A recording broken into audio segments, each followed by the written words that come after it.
Hello, everyone. Welcome to episode one of my podcast. And today I'll be talking about success with my partner Yang.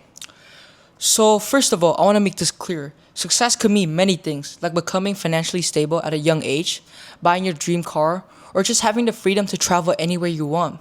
But what does success actually mean and look for you, Yang? There's definitions of success can vary from, for example, where people come from, like their cultural background, where they were raised as a kid, whether they were poor or rich. And some people might think that success is just how many cars you own, how many houses you own. But for me, I think my definition is really just the people around you, like your families, your closest friends, and basically just your relationship. Because I feel like people nowadays just take granted of the littlest things that they have. That's a really great answer, Yang. But have you ever thought about it this way? Success used to be just a single idea. You study, get good grades, get into a good university, build a family, raise your own kid, and that was it back then. You made it.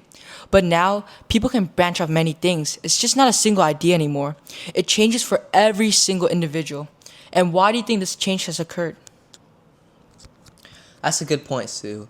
And I think this change occurred largely based off the internet. You know, back in the 70s, the 80s, they really didn't have anything else. Like, they didn't have any creative ideas that sparked interest that they could just scroll or find on the internet. And most of the people back then just worked in areas like business or like just starting off the internet. But now people can find different jobs, different opportunities for themselves. And I think that's largely why there's so many careers out there. There's so many opportunities for young people. I want to elaborate more on your point. I think that success is also heavily visible to everyone today due to social media. But social media has also made success look effortless. You don't see the pain, the struggle someone puts into their career to achieve that successful life you're seeing on social media. But how do you think social media has changed people's dreams and their career? Yeah, that's a really good point. And earlier I also talked about it, but I feel like when people just they're feeling lazy, they're sitting on their couch, or maybe they're just having a bad year of their life. And when they scroll and see people that they're close with, like going on vacations, posting pictures of their fancy cars, I think it really gives you a negative mindset. It really makes you compare what you have to what they have. And I think that's really one of the negative sides of social media.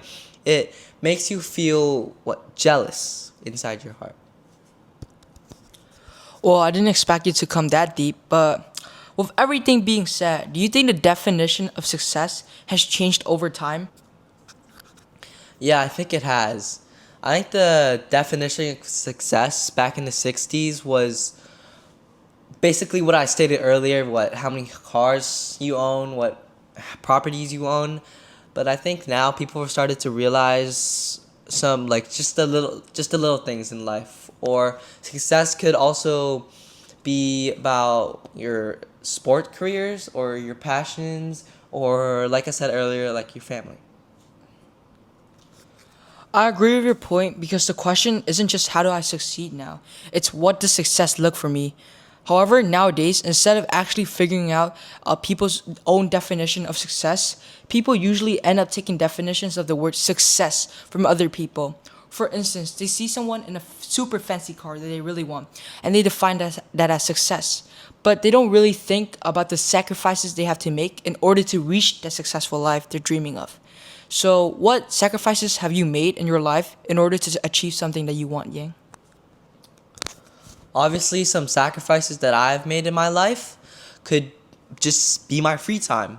Like, in order to be successful, I would just study or work on my goals instead of using this time to take the day off or whatever. Scroll on my phone on the couch, and I think that's a big part of sacrificing your own free time for your goals. And I think that's how most people reach this idea of success.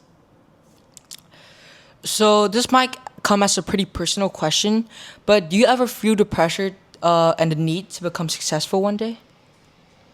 Oh, definitely. From my family or even my friends, my mom and my dad, like they've come from like what hard places. Like as a kid, my parents didn't have the best opportunities or like 10 times worse opportunities that I have right now. And I feel like it's just a really big weight on my shoulders to get a good college and succeed in life to largely make my family and my mom and dad proud. I think that's what drives me to study hard. What about you?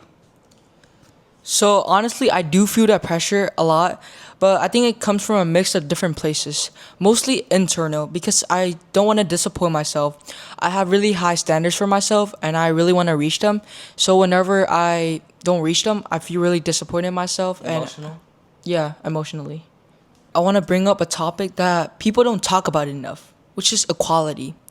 Do you think everyone has a fair shot at becoming successful or not? Definitely not. Kids like us, like we're really privileged. We get to go to one of the top schools in Ho Chi Minh, like Yeah, I totally agree. SSIS, and some kids they may be as smart as us or even smarter, but they could have been born in some really poor or rural areas of the world, and I think success, like where you're born or the opportunities that you have, plays a really, really large part. True, I think this is really correct. As I think where someone comes from and their background matter a lot, because it is basically their starting point. And that's all for today's podcast. Thank you, guys. Thank you, Yang. No Bye. problem. Bye.